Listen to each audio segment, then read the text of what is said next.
madhara.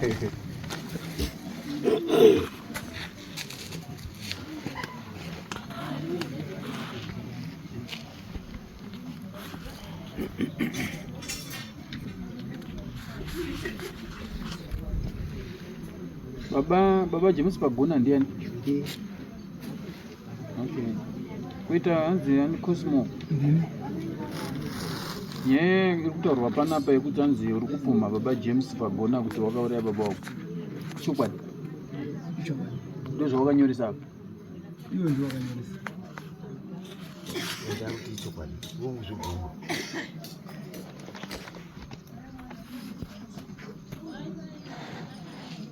Mumangari James Pagona. Tipire nyaya yatinzwa. Taula mai. Shona baba unongati. Zibona utawa chimanyi kachi. Hai magara muno mudhara ino. Mugoni chimanyika magara muno. Muna kana 60 years muri muno. Kutanga kupika padale nasi. Kukula kwangu kwese. Saka muri kurowa neani? Kundinesa. Zvifana kunetsa baba one hapana munhu ane pfuti panapa kana shambu chaya hapana.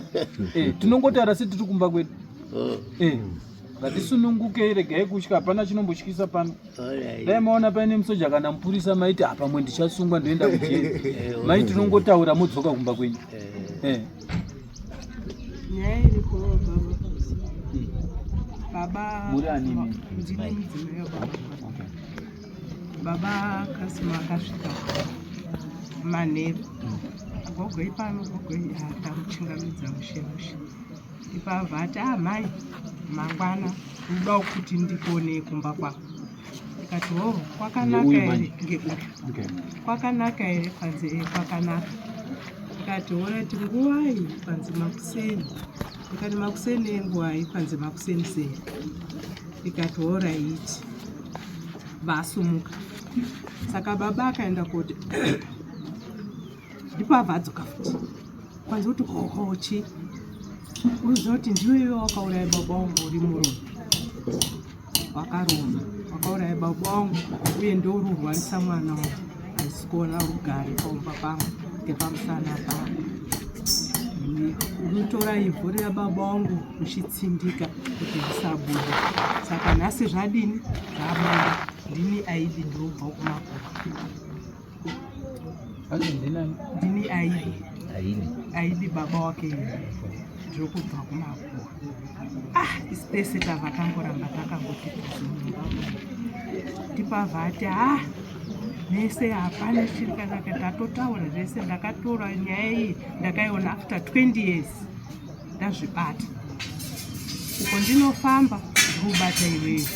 Mukadzi wangu akawanoenda anobata iwewe. Saka uri muroyi wakauraya baba wangu. Iyo iri kutaura kupindura kuti pamusoro idare pamusoro inombota anditi ndiwo wakataura here pamusoro inini ndakasvika kumba kwababa. Ndasvika kumba kwavo ndakabva paDavidson kushua ndakamwa ndudzi rangu kungasvikotsi. Ndobva ndaenda kumba kwababa vavo. Ndobva ndataura zvavo kutaura ndakataura. Mashoko ayo akaburisa shoko. Mashoko ndakataura ndikutondera ndichataura kubudikidza neumbo hwekuti baba awa nhau iyi haisi nhau yenhasi kutaura kwakuita. Ende baba awa yanga iri shamwari yababa wangu anonzi Tsikanditsikewo. Kubva isi tichigara kunyakukengwa uko tichibva ikoko kana mai vangu nababa vangu vakanetsana iwawa ndiwo waiuya. Kana zvaida sabhuku waenda kwasabhuku ndaranga, kana zvaida kwana sikuru vangu tsara waenda kwana tsara baba. Right. Zvabva kudaro zvino tagara baba wangu akazorwara. Arwara baba wangu akazodzingwa kunyakukengwa kuna mai wangu. Mai wangu aipopota achiti iwewe aidi uchaenda kundogara kustendi yako. Baba wangu akavhura stendi padhuze nawo. Uchaenda kundogara kuti kustendi yako undochengetwa namai pagona. Ndikabvunza baba kuti ndikabvunza mai yangu kuti mai mimi sei muchitaura masoko aya. Kanzi aiwa uri mwana muduku yenyarara hauna chaunoziwa. Asi inini munguva iyona ndifoma 1 panyangani yako. Ndichibva kuchikoro stendi yanga inyuwa ndaigara kwangori neimba yanga ine mubhedha nechikafu kuti munhu ari kustendi akashanda anoona pekugara. Ine misikazvi ndiri form 1 ndaifara kuti zvakusina vanhu kustendi uku ndikapfuura nepastendi ndongokanga ndienda kumba. Ndichisvika pastendi iyi ndaidivha ndaisvika mai wakagara pamubhedha nabongo. Aiwa ndikutaura ndaisvika mai 2-3 times kana ndasvika kubva vangu kuti aiwa shamwari achibva waibva waenda. Ndandiri mwana mudiki asi ndakazama kuzvimanikidza kuzvifunga kuti chii chirumboitika panzvimbo ino. Mai vangu nababa vangu vakanetsana futi kumba uku. Mai vangu vaita kuti mashoko ewayo kuti iwewe aidi iwewe uchaenda kundochengetwa namai pagona. Kusvikira voshua kurwara kwakaita baba vangu akabva adzingwa namai vangu. Saka ipapo toti mai wako aiziva here kuti baba wako arikudana namai pagona? Mai vangu aifanira kunge aiziva. Ndo muromo aita kuti uchaenda kundochengetwa iwewe namai pagona. Zvabva ipapapo foshua wakabva wazonetsana zvokunetsana zviya zviya. Baba vangu atanga kurwara. Akarwara chirwere chaakarwara angotadza kumedza chikafu chete. Zvimwe zvese maita kana akudya pane chinhu chaikwira paurwara. Zvadaro mai abva atopenga paya paya ndakakutaurira idiwe nyaya dzako enda kustendi kwako. Baba abva atodzingwa kunyanya kukengwa uko. Iwo ndiwo kwauya kwamupenga kwaukwira gomo kwausvitsa baba pastendi pandii. Ndakachengeta baba ndachengeta inini ndega. Baba vangu akandibvunza kuti uda kuenda neni here kana kuti uda kuenda baba vangu andibvunza uda kuenda neni kana kuti udasara namai wako. Ndo ndakazorwa ndega. Ndikati ai ni baba daenda neni. Kasaka ambai unoteera. Ndibva ndateera baba kustendi. Ndakasvika tikachengeta baba ndega ndichidaidza baba wangu. Tinzi yanga iri shamwari yani yaba yake. Musi wazofa baba wangu ndakaona kuti baba zvaakuita. Ndakaenda kudaidza baba. Ndikati baba huyai. Sekuru huyai. Sekuru wakauya wakagara pamubhedha. Magariro wakaita baba akarara akadai. Baba wakabvunza baba wangu kanokwana kagumi kuti taura. Tauraka. Ndiye naiti taura. Baba. Wachibvunza baba wangu. Wachibvunza baba wangu. Baba wangu angoboyi. Tauraka. Kanokwana kana gumi nekaviri kana katatu. Taura shamwari. Ini ndakashamisika kuti baba waruti baba wangu taura aruti ataure chii. Anditi kusvika baba wangu akabva angonyarara. Hana chakataura. Hana chakataura. Uyuwo ari kubvunzawo. Hana chakataura. Chivaimanzwa ipapo. Baba achibva atonyarara. Uyu ndofunga anga akuma namba 9 achingoti tauraka. Baba abva angonyarara. Baba wakabata gumbeza. Waona kuti baba wangu afa. Akabata gumbeza musoro kwara abva angofukidza. Achifukidza baba wangu akatara mashoko. Ndandiri mudiki asi ndakanzwa achitaura kuti nani walamba kutaura ameno. Kureva kuti kana warambako kutaura ameno. Anditi abva anditaurira baba kuti atofa. Inse mwana mudiki autochema misodzi. Ndabuda munyango. Iye baba abva aenda. Uchitanga kurumba nekudini nekuchengeta baba. But inini ndandingoda sinzi baba ngati shamwari ya baba nganenya kuzvitora serious sinzi munhu aita ungaruti atsira futi. Saka ndamuti handizvo zvadini zvaitika. Mangwana acho baba wangu akuibva. Vanhu vanoita umboka nekuita zvakadai. Mai yavo wakapiwa nguva yakasimukawo. Wakaimba rwiyo rwavo wachiti yanga yakadai yanga yakadai apedza kuimba rwiyo rwiya achivati asi kumwana handichapindiba. naMwari wakumusoro kudenga. Kana dai kunzwa nonga wari parufu pababa vangu wanga waripo ndo zvavakaita. Ndo nyaya uya ndikutora kuti kana tati tauya kudare kwacho ngatitaurei zvakaitika. Ini ndiri mwana mudiki. Ndabva paya baba wangu atova andowiga. Awigwa baba tadzoka pamba. Baba awa ndo dare raripo remanyasara ndo rakaurasarudza baba awa. Zikanzi iwe ngori shamwari yaidi. Saka takuda baba anosara chiona mwana uyu. Iwe James iwe ndiye wa baba mwana. Baba wachibva wadi wachibva mukanzi nda baba mwana washu. Pakugoiwa kwenhaka ndo wakagowa nhaka. Wakatorawo nebhachi ra baba wangu rekuti iwe wakumirira kuita baba wangu. Tagara tazogara. inini mwana wangu arwara mupfungwa. Mwana wangu aishanda kuHarare. Ndafonerwa bhazi, ndakwira bhazi reusiku riya, ndamboisirwa foni panzeve ndizo mwana shuwa ari kutaura Southland. Ndasvika Southland, misodzi inobuda mwana akasungwa, mwana akasungwa achiti akataura abva ati pagona ubvatanga kutaura zvimwe aidaidzira katatu but in 2023 pagona mukoma wangu akatoti pagona aita sei. Mukoma wangu haana kuziva zvimwe zvese izvi, ende angoti kurwara. Mutaundi kamanekidzi wanga ari muese akati mwana munzwaza kutaura ini. Ndikati aiwa zita rauti pagona mudhara munekidzi wekumaraini kwangu. Kani wangu ari kuri bati baba ivavo hazvimboitiki dai kuHarare kuno kumwana avhanda iso. Mwana anga aita akarwara anobvaita kunge aita zvirinai. Ndadzoka kumba mwana wangu kuenda kubasa. Mwana abva azotama kuya uko. Abva aenda kunonzi kuimwe location yakagara ngangotori nguva. Asi ndashanda 3 months dadaidzwa futi mwana arwara. Ndichisvika inini makuseni ndakaenda futi bhazi kusvika makuseni mwana akagara pangoita zviya zviya akataura kudaidzira pagona wekuya futi wakadai kunonzi kugazebwa wakati munzwa zikati aiyo mune kusidzo wangu munhu ari kutaurwa nemwana akati munambonyatsaona mune kusidzo wangu zvakamira sei ehoi zvikani mukadzi anga aripo baba imba yapamberi apanogara munhu wanobatsira chimbosvikai imba ndasvika chimbosvika papa zvikanzi shamari chii chiri kunetsa ndamutaurira paya zvikanzi right gara yako dzimai yangu aripo gazebwa tiri kuona baba wako akaurayiwa shamwari iwe munhu akaurayiwa baba wako akatora ivhu akatsindika makore awanda baba wako akunetsa asi kunetsa kwaakuita munhu akaurayiwa baba wako akutoita kutakura mhepo yacho enda kumba kwako izvo here shuwa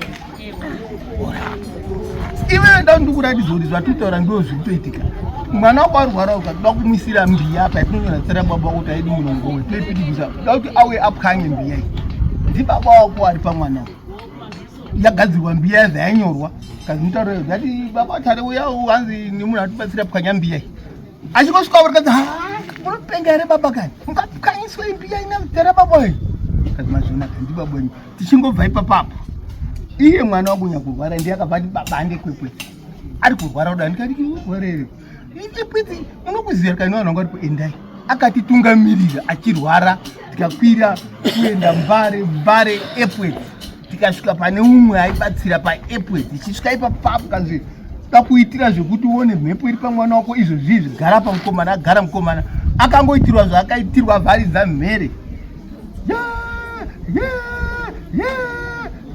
handina hama uye abva andikwenya kuti achipedza kutaura zvaita izvi mubvunzo kuti ndiwani achiti zii achiti handina hama bai ndivandati ndiyo ani paanyarara kanzi haundizivi here kani haundizivi ausokati ndakatsindikwa here ini vandatozva kuti baba usho munhu uyabva atoti mumweya tugu ndimi dzavo baba ndibaba wenyu ari kuda apa baba wenyu tiri kumuona imi akaita zvekuurayiwa aurayiwa mweya wake uramba uchikana kuti nguva yakwana yekuti ndimukenyi munhu akamuuraya iyeye zvakutomunesa zvakati achitakura mhepo achitoendesa kupi futi achidzorera mhepo zvichidai ndo ndikatokomana ndizvo here zviri kuitika oright toita sei zvikanzi hatina munamato watinokupa ba asi kuona makomo ekwepwedza matombo anotukidza uchazodzikisa dombo iri kubva zvipanhatu ndo munambarira kubva chienda ndokubva tadi tauya kumba kuti timhanye nenguva tauda kuenda pastage 2 iwewe wakati kuna baba ava ndiye akauraya baba wako havasi matauro auri kuita kana kuti matauro auri kuita uri kutaura kuti baba vakanga akarwara ukafa wakadini wakatarisa handii zvatakuita ndezvitakuenda stage 2 stage 2 ndeyekuti iwewe wakati baba ava vakauraya baba wako handitika ndozvauri kutaura handiti tinoda kuti ngatibvumirane kati akufamba nechidari kana kutaura uchiti ndizvo kana kuti handizvo nokuti ukaramba wakanyarara kandobva ndapusa inini evidence handinayo yese apa nezviri kuitika zvese zviri kuenda kundonangana naizvozvo kuti baba avo vane kuenda stage 2 saka stage 2 yatakuendaka ndeyekuti imi muda kuenda kudaro tapinda kuna chiremba handitika popuruvwa kunzi chokwadi baba wako akauraiwa neavo handiti. Asi kupuruvha kwatoda kuita maindi kwekuti chiremba atipuruvhiri kuti baba wako akauraiwa. Chiremba achagadzira kuti baba wako amuke andonetsana nevava. Ava ndo vachazokuinga shamwati vatitaurira nemi kuuraya kwatakaita baba wako. Nhasi hatikwanisi kuti tiwabate huro kuti makauraya uyu. Handitika uri kuenda kuna chiremba uku. Chiremba achakugadzirai kana kuti achagadzira baba wako kuti amuke andonetsa kupi. Ava ndo vachauya wega. Ndo mashandiro atinoita pano. Nekuti mutemo wedu wechikaranga ndo mashandiro atodini atoita. Hatikwanisi kuti tibate uyu pahuro kana kubatira demoti wakauraya nekuti hapana ane uchapupunazvo. Toda kuti mhepo yega indokana. Handitika saka muchaenda kuna chiremba wako ari koko kana wabatsirwa mopinda mumatare achataura imba muchaenda naye movataurira kuti vanhu ava vari kuti baba uyu akauraiwa. Saka chiremba toda kuti amutse mufi andorwisa ega akauraiwa. Ava vachazoya wega vachitaura kuti chokwadi chemwari vatitaurira tisakakanganisa chi baba wako. Imwe nyedu inenge yafamba zvakanaka. Ini ndinewo chichemo ipapo pamachiremba pakutambura kwandaita ndakafamba kwakati wandei kusvikira ndinomwe chiremba ndakaendera anouya kuno pastori tinogara naye nyaya idzi mulocal dzimwe dzacho anotodziziva dzimwe anodii plus inini ndakaenda kwaari chita abatsire mwana wangu. Abatsira mwana wangu akandichaja mari yakachaja handika ndikabhadhara almost half. Ndabhadhara half mwana haana kupora maona. Asina kupora mwana hatina zvinge tichiwirirana naye ba because yakarabva izoti mari yangu yakasara. Ndikati baba mari haina kudini ba mwana ari kurwara. Saka pakaenda wangu takaenda kukwesherana naye nenhave kuti iye akanga akumhanya kuti pedzisa mari yangu indiri mukati mekumhanya futi nemwana. Saka takaenda kuti chinga tiitaure muchidimba ndingoti kana ari chiremba ngaatsvagwe ari munhu kwete iyeye nekuti iye ndakatokwesherana naye because akamhanya anga akuramba achi kana izvozvo anomotumbe mari yangu asi mwana wangu arikurwara.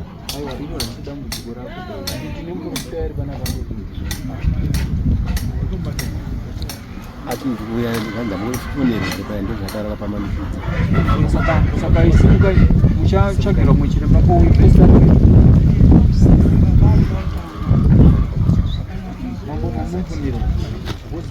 naurwa ndinotaurwa munomwe inini zozivawo zvishoma maringe nekuti mukomana wakauya kumba achizvikaitaura nhaurwa neimwana kurwara kwaanga ari kuita patino ndakamupa gwara ndikamurifeya kuno ndamurifeya kuno kwachona akataurwa zvekuita kuti aite kuti rizosvikire nowa panhasi rino iri pamuri kukoma kuti noazoda kuzoonekwa nachiremba. Chiremba nhasi rino iri kana aripo yari kutaura kuti ari muloko asipo wacho agara anga asiripoba. Tatogara tatomutaurira isusu kuti nhaurwa yako yauri kutaura ichazoenda kuzoperera kumhondoro ndo dzichazoona. Idzidzi dzekuzoenda kuti nomozoenda konongedzana ndidzo dzatakati tiri kuramba. Saka takazoona kuti ndakuzofonerwa inini kuti inini ndanongedzwa sabhu uyai kuno. Ndo pandakati inini nhaurwa idzi handichadini handichadzigoni dzakufanira kuti dziende pi kuye kwandakataura ngatiitoende kwamukuru. Saka muri kuona dziri kuuya basi. No problem. Chimo chake pachinzwa tinomubatsira. Pane waka uri ani pamusoro mwana ndiri mwana wasapagona pane nda kuzobvunzawo kuti sekutaura kwamaita muchiti nyaya iyi ichaita then kana munhu akauraiwa nababa wangu okana ochiuya ochikana ko akasazokana uyu zvichizongorambawo zviri kwaari. Usamhanya kumberi umwe usamhanya. Tikangopiwa kurarama tinosvika. Tinofamba kwadi tinofamba kwadi. Ai wakaimbonzwa kana tikanga tikutaura katikati yachitaura hatibudi. Tinenge tine shungu dzekutaura but dzimwe shungu dzacho dzisina basa. Handitika sai kuti dare riri kuti chi mauya kuzobatsirwa kana mamuchigona kugadzisa nyaya makadi kugadzisa muri kumba kwenyu. Handinoona ipapo panzwisisei kuti kana makonana kumba kwenyu mukauya panapa maakuda kunzwa imwe pfungwa isiri kumba kwenyu. Saka please respect pfungwa iyo nekuti hatifambi. Tonamba tiringodzoka kumashure, tonamba tiringodzoka atiendi kumberi. handiri mukuona. Ndosaka ndiri kuti imimi endai ava vati kana restaurant sikuda pana patoshanda n'anga dzakawanda. Endai mundomira pasaidi kana umwe asvika chiremba chapinda kuna chiremba iye. Isasida kutaura zvakawanda zvokuti titi baba wavo makauraya kana kuti mai wavo makadai. Toda kungoti chiremba waiona here nhamu iri papa baba wavo akaurayiwa shuwa here kuti toti iwe ita kuti mhepo indonetsa kupi. Zviri nani kuti tinzwe kuti iwe waakupenga. Handiti handinde baba wemwana uyu. Tonzwa kuti waakupenga wabudirwa nababa wani uyu otaura kuti chokwadi ndakaurayiwa yajeka kai yazvitonga. Ndo zvatiri kuda izvozvo ndokunonzi kutonga ikoko. Hatikwanisi kunongedza munhu kuti wakaita hatina umboona. Ngazvibude zvega. Saka changamira Anzoroyo uyu achiuya kuseni kwacho kutaura kuti ndauya kuti ndipiwe rulegerero. Inini ndagara ndikuda uri munhu ndipe rulegerero. Saka ndati rulegerero rwacho ruripi? Inini ndiri muroyi ndinokupa rulegerero iwewe haichaiti. Ndichaenda kupi? Kudhare. Vakasimuka haana kuendeka achisimuka. Zuva racho akauya vadhakwa mamba kutaura chakwadi vakadhakwa. Ini ndagara vari kuda kundinera pandagara pasi. Kupinda achiita kuda kundinera ndati munondinerere ali muri muno. Saka kuseni kwacho akauti ndauya kuita ndipe rulegerero. Ava achisimuka haana kusimuka futi haana kutaura kuti ndakuenda vasimuka achienda. Ndiro rulegerero rwacho. Rulegerero rwacho munhu watourayawo yena anoti ndipe rulegerero. Ali muno. Zvakanaka baba tazvinzwa inopera tiri kuwirirana. Pana chine zvekutaura here pekuti oye pane tikaenda kwachiremba kuda kubvunzwa kuti baba wangu akaurayiwa neawa here. Kunoda kubvunzwa zvakare mwana wangu iye anorwara. Paanorwara tinotomusunga achida kuenda kundobvisa kumba kwawo. Kana kubvunza vanetsidhi wako mudzimai wangu ariapa kangoita zvitona mukaunzi ukaenda mudzimai wangu ndoti vane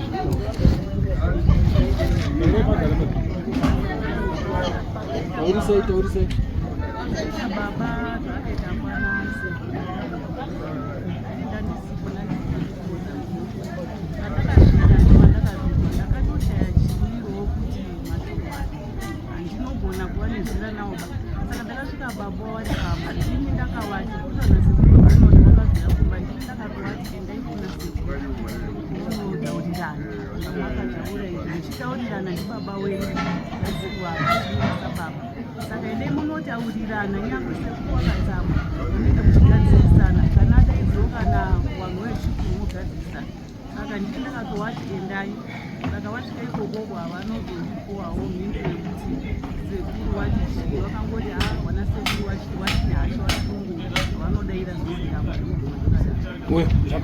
zvakanaka tazvinzwa. Endai pasaiti muchabatsirwa chiremba kanga asvika mopinda muna chiremba